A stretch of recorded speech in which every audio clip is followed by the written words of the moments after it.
To my husband, Benji, congrats sa'yo, asawa mo na ako. Sobra-sobra akong nagpapasalamat sa Panginoon sa pagsagot niya sa mga panalangin ko. Nagpapasalamat ako dahil sa wakas, natupad na ang isa sa mga pinapangarap ko lang noon. Ang maikasal sa simbahan at makatayo sa harap ng altar kasama ka. Daddy ko, salamat sa 11 taon at ngayon ay magiging panghabang buhay na.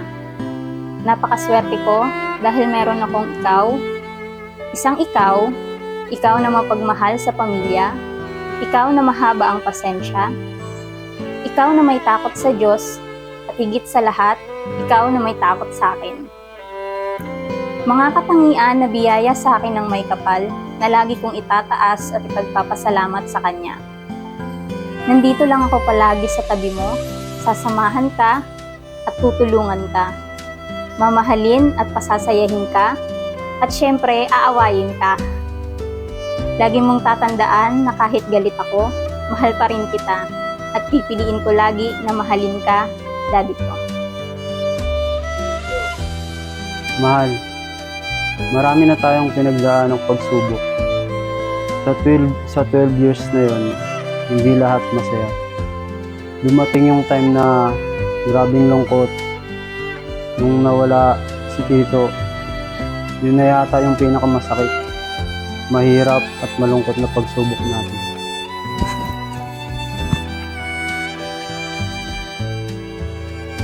Pag tinitingnan kita, nakikita ko yung pilit kang lumalaban. Hindi mo pinapakita na nahihirapan. Lagi kang nagpapakatatag. Ayaw mo makita nilang pinanghihinaan ka ng loob. Bilib ako sa'yo.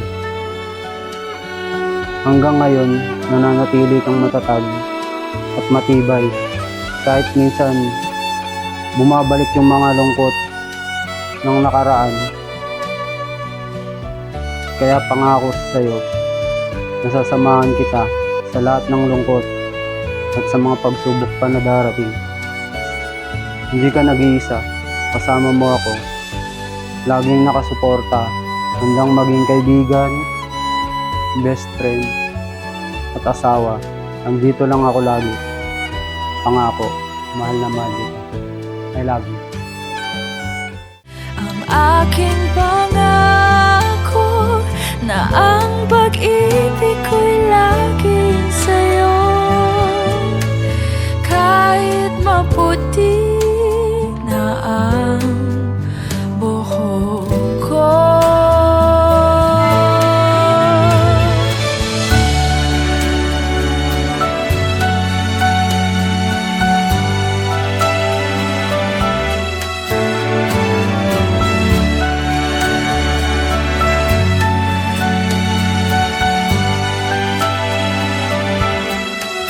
Ang nakalipas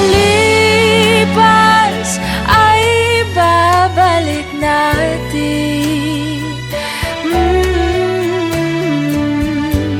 Ipapaalala ko sa'yo ang aking pangako na ang pag-ibig ko'y laging sa'yo. Kahit maputi na ang buhok ko.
ipapaalala ko sa'yo